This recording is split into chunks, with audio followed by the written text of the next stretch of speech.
नमस्कार दोस्तों, मैं Manoj Kumar Vishwakarma, social activist, art activist और साइंटिस्ट। आज हम आपको बता रहे हैं कि न्यायपालिका का फर्जीवाड़ा चरम सीमा पर है। न्यायपालिका के जजों को बिल्कुल शर्म ही नहीं है। छोटे जज क्या करते हैं, जानबूझकर जजमेंट को उठाकर फेंक देते हैं, केस के फाइल के फैक्ट्स को इग्नोर कर देते हैं। जो प्रभावशाली वकील होता है, जो इन्फ्लुएंशियल पार्टी होती है, उसके पक्ष में फैसला देते हैं। जो जिसके खिलाफ बिल्कुल सबूत नहीं है, जिसके खिलाफ कोई केस ही नहीं बनता, उसको जबरदस्ती चलाते हैं, उसके खिलाफ वारंट किए जाते हैं, जेल भेजा जाता है, उसका शोषण किया जाता है। तो हम आपको आज बता रहे हैं कि कोई भी जज आपके खिलाफ गड़बड़ी करे तो आप उसके खिलाफ क्या क्या कर सकते हैं। एक हमने अभी पिछले वीडियो में बताया था कि अगर कोई जज आपके खिलाफ गड़बड़ी करता, आप उसकी शिकायत जरूर करें सबूतों के साथ। शिकायत करने के अलावा एक और हथियार है जिससे अगर कोई जज फर्जीवाड़ा करे, आप उसको फर्जीवाड़ा करने से रोक सकते हैं। इसका हथियार का है कि आप उस जज के खिलाफ प्रोसिक्यूशन की सैंक्शन मांगे। जैसे ही आप सैंक्शन मांगेंगे, वो जो उसकी घटना है, उसका अपराध, उस जज का फर्जीवाड़ा वो रिकॉर्ड में आता है और उस सैंक्शन से उसको दिक्कत जरूर आएगी। और 4 महीने में अगर कोई, जैसे हाई कोर्ट में आप डालेंगे, अगर वो सैंक्शन ना दे तो 4 महीने बाद deem to be given permission हो जाती है। वो परमिशन ना दें तो वो ऑटोमेटिक परमिशन होती है, उससे आपका रास्ता खुल जाएगा। फिर आप जब भी चाहें उसके खिलाफ केस डाल सकते हैं। हालांकि ये रास्ता थोड़ा मुश्किल है, लेकिन इस रास्ते को मुश्किल होने से फायदे भी होंगे। जितने जो ज्यादा फर्जीवाड़े करने वाले जज होते हैं वो इसी तरह से काबू में आते हैं। मेरे खिलाफ कुछ जजों ने, जो नारनौल का सेशन जज था, अरुण कुमार सिंघल था, जो अमजद खान था, राजेश गुप्ता, जिन्होंने गड़बड़ की थी, मुझे झूठे केसों में बना के जेल में डाला था इलीगल तरीके से, उनके खिलाफ मैं इसी तरह से जीत पाया था। और वो आपके केसों में कहीं ना कहीं मदद करेंगे। आप ये ना सोचें कि मैंने शिकायत कर दी, जज मेरा केस खराब कर देगा, मेरे को जेल में डाल देगा या मेरे साथ और गड़बड़ कर देगा। ये सोचेंगे तो वो गड़बड़ करता जाएगा। तो आप उसके खिलाफ सैंक्शन जरूर मांगे। दूसरा जो जज के खिलाफ रास्ता है कि आप जज के खिलाफ कंटेम्प्ट का केस डालें। क्या होता है कि कोई भी जज कोई जस्टिस की अवहेलना करे, इक्वलिटी लॉ की डिसोबीडियंस करे, कोई सुप्रीम कोर्ट, हाई कोर्ट की गाइडलाइन है, जजमेंट है, उसको अगर अवहेलना करता है, जानबूझ के इग्नोर करता है, फैक्ट्स को इग्नोर करता है, तो आप उस जज के खिलाफ कंटेम्प्ट का केस डाल सकते हैं। हमने ऐसे ही नारनौल के सेशन जज था, नारनौल का एक जेएमआई से था, उसके खिलाफ कंटेम्प्ट के केस डाले।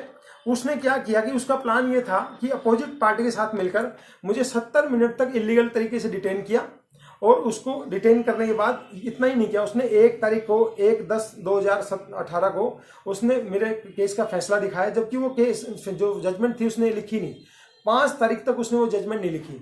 दिल्ली सुप्रीम कोर्ट के जो जजमेंट होते हैं, दिल्ली जो लोअर कोर्ट के जो ऑर्डर्स होते हैं, जो जिमनी ऑर्डर्स होते हैं, उनको दिल्ली जो वेबसाइट होती है कोर्ट की, उस पर अपलोड करना होता है। उसने ना तो उसको 5 तारीख तक अपलोड किया, ना ही वो फाइल फैसला होने के बाद कॉपिंग एजेंसी को दी, ना ही वो एलमद को दी।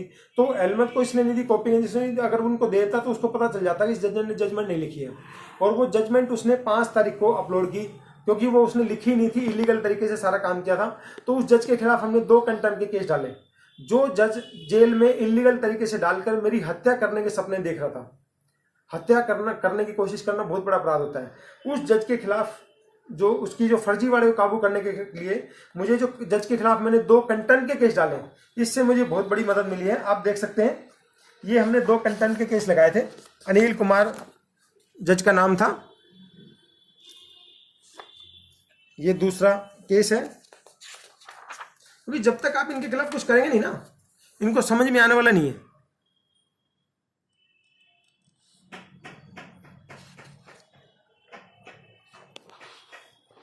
तो दोस्तों, ये एक हमने ऐसा तरीका बताया है कि आप उसकी शिकायत करें। शिकायत करने के साथ साथ जज के खिलाफ केस डालने की परमिशन मांगे, उसके साथ साथ जज के खिलाफ कंटेम्प्ट के केस भी डालें। जब आप ये करेंगे तो आप पाएंगे कि जज के खिलाफ गलत काम करने का डर पैदा हुआ है। जब किसी भी व्यक्ति में गलत काम करने का डर होता है तो समाज और देश के लिए अच्छा। वो सिर्फ ना केवल आपके खिलाफ गलत करने से डरेगा, बल्कि औरों के खिलाफ भी वो गलत करने से डरेगा। और लोग, जो निर्दोष लोग हैं, उनको न्याय मिल सकेगा। प्रभावशाली लोग न्याय को अपनी इच्छा अनुसार, अपने प्रभाव के दम पर, पैसे के दम पर खरीद नहीं पाएंगे। और जजों की जो न्यायपालिका की जो सोच है, वो न्याय के लिए जिम्मेदारी वाली हो जाएगी। इसलिए हम आपसे निवेदन है कि बिना डरे कि जज आपके केस खराब करेगा, अपने जज कोई भी आपके केस में फर्जीवाड़ा कर रहा है, उसके खिलाफ ये जो हमने जानकारी दी है उनको सदुपयोग में लाएं। और हमारे वीडियो में आपको कोई भी जानकारी अच्छी लगती है तो इसको देश के उन लोगों तक पहुंचाने में मदद करें, शेयर करें, लाइक करें, जिनको इस चीज़ों की जरूरत है, जो न्यायपालिका की प्रताड़ना के शिकार हैं। और अगर आपको हमारी कोई भी कमी लगती है या आपको कोई इंप्रूवमेंट लगती है, कोई सजेशन लगता है, तो आप हमें कमेंट सेक्शन में जाकर हमें इस बारे में बताएं जरूर, ताकि भविष्य में हम आपको और बेहतर से बेहतर जानकारी उपलब्ध करवा सकें। धन्यवाद। जय हिंद।